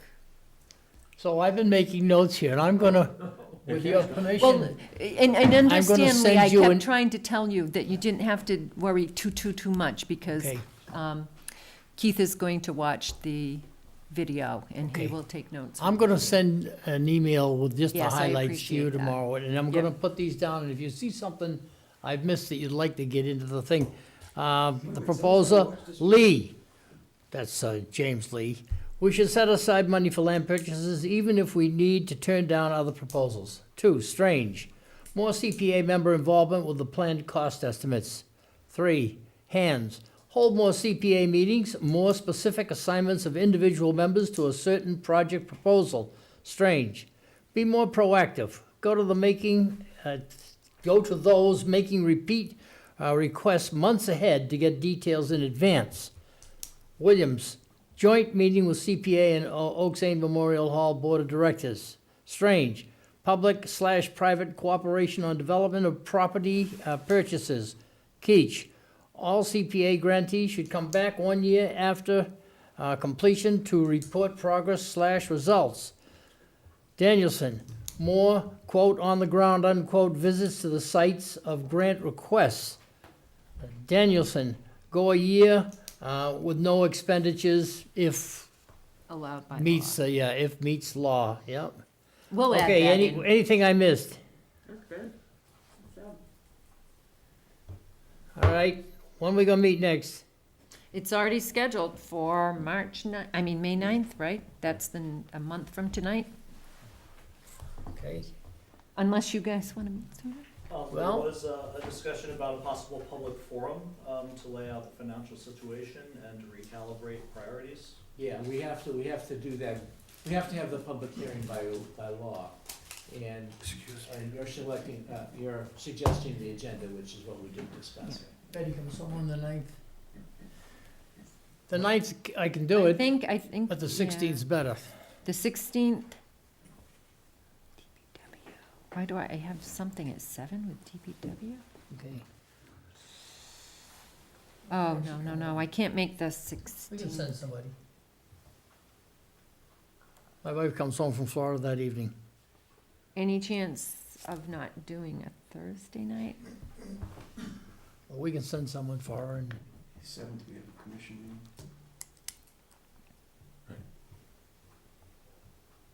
So we said the 16th, or, I thought- Originally the ninth. No, we had the 9th the down. 16th. what did I just put in? Is if the 16th's better for everyone, I can make the 16th work. I'm going to Brimfield that day, but I'll be back in time. are you gonna be okay with the 16th? Yeah, I'm going I to can Brimfield Antique Show, I'll be back in time. Be back in time. For sure. Right after that. Yeah, no, I might be broke. 16th all around? So You okay with 16 just it? doesn't give us any time before town meeting, not much anyway, does it matter? Right, but Yeah. you're not really gonna be talking about the projects for this year, right? All right, so not me the 9th, but me the 16th. To continue this conversation and probably to start the prioritization discussion? I think we can set up a Continue, meeting with the Oak continue it. St. Memorial Hall Board. All good with me, it doesn't matter. That's good. Maybe, let's try some low hanging, no, that wouldn't work either, but it's before town meeting. I was gonna say, why don't we get somebody easy, like the town administrator? Rather than the Oaks Ames board, which is, For the Right in front of 16th? the town meeting. yeah, I know, I recognize it's before the town meeting. And that- Well, I just therefore- mean, don't you want another, are you ready to have a discussion with someone that you know what you're gonna be talking about? I think we needed another meeting to. Yeah, to to talk really about decide standards. what you know, if you're To gonna your start point, inviting right. people in, you wanna know what It you're might be nice talking to about with them. Have both, if we have a little more time, have the TA and. And we're missing 4 of our members too. I think you need to figure out what it is you want and what the conversation needs to be. Right. So, Oh, and 3 we got members. Sheedy, Dennis and Andrew Goodman, Yeah. Sheedy, Sheedy, that's three, right? Yep. 3, yeah, 6 of us here. math, bad. Sorry. Wouldn't have to take your shoes off either. And I'm missing a few toes, so it's, Ooh, I just saw Okay, that episode on 16th, weeds. 16th then, agreed? What time? yes. 7 PM? 7. There was something that said 7:30. Thank you. I couldn't find it from you. It's No, because there are are you kidding me? priorities Yeah, in I this, could've Yes. sworn. and they're laid out, and I think we need to edit them, but it's a good place to start. Okay. Oh, one other thing, we, before we finalize the, education, there's a proposal for the school, a school project coming out, the elementary school, and It's think we it's all this know. week, isn't it? well, I just think that a, outreach for what community preservation, act is, would be advisable, because every time something, money with spending comes up, That's people right. say, why don't you take it out Yes, of thank I you. know, how many CPA? times you hear at town meeting, too. Especially when there's big, especially with the education. So I don't know how we would go about doing that. I know how I would go about doing it, but that would be communicating via social media. But even if it were to go out on the town crier and news feed and Twitter feed, even a Twitter link would be fantastic, that those of us who are avid social media users could grab and throw into the forums that people follow to say, you could use something catchy that says, why can't we fund the schools with CPA funds? You know, something that is gonna That's a draw good, I like attention that. to say, Yeah, this is why we can't do it, because it's gonna come up, and, you know, we're all gonna feel a little badly because people don't understand why these funds can't. The SRA, why can't we fund the SRO Yeah. with, because that's what came up last year, the SRO with Well, CPA Yeah, funds. if we can't use standing social room media, only. No, can we, the town itself use social So No, media? we I was certainly told that Town as staff. long as I say, this is from Meredith Keach, not as a board member of, this is my opinion, then we can use it. and There the was a town, written policy, there was a written policy issued when Mr. Colton was still here. But you have to Oh. we'll say, have to look up, that's available online. The policy is available in the document section there are the guides for ethics and, but in the document, so everyone can look at that. We certainly can do a what is CPA and direct them to a page on the website. There, I mean, there's that. Oh, yeah, I'm not saying that- not to do it, I'm just saying that's why I Yeah. brought that up Right, earlier. I think we right, should right. abolish it. I mean, you know. Right. And then certainly, as individuals, you can share that.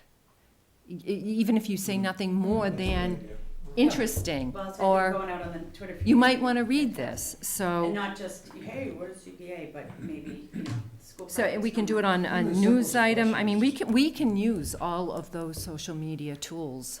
The Facebook, the Town Crier, the news feed, Twitter, And we can have an cartoon Envision character East, for each Easton Lazy Twitter, CPA.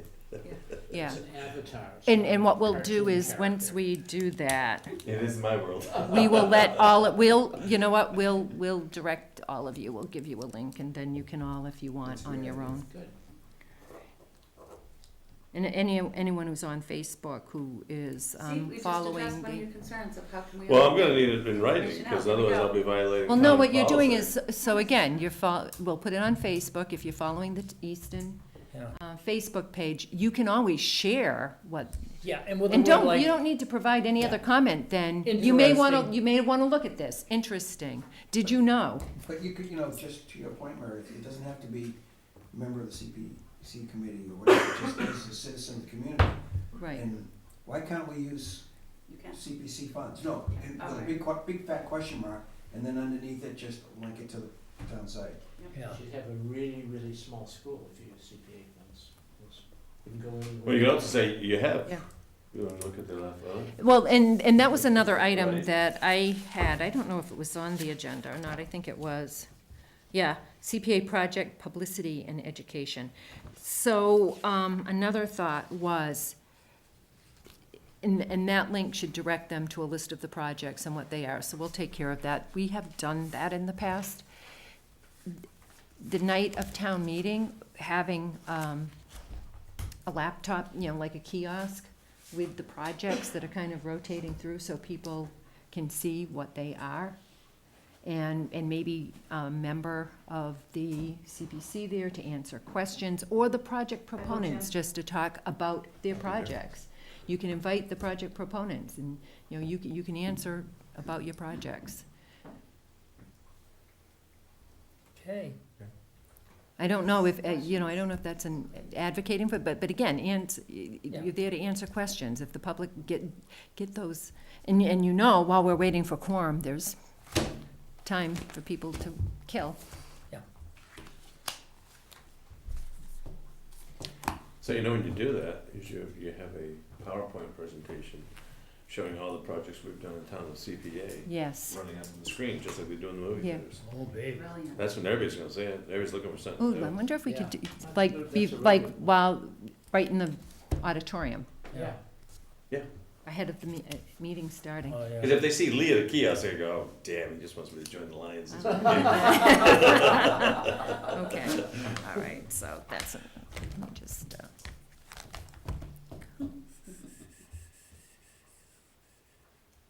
I'd ask Meredith, but we've already got one keychain, and we only allow one. Well, you got two Lees in, so, yeah. Two Lees in, yeah. Okay. I hear a motion to adjourn. So moved. Second? Favor?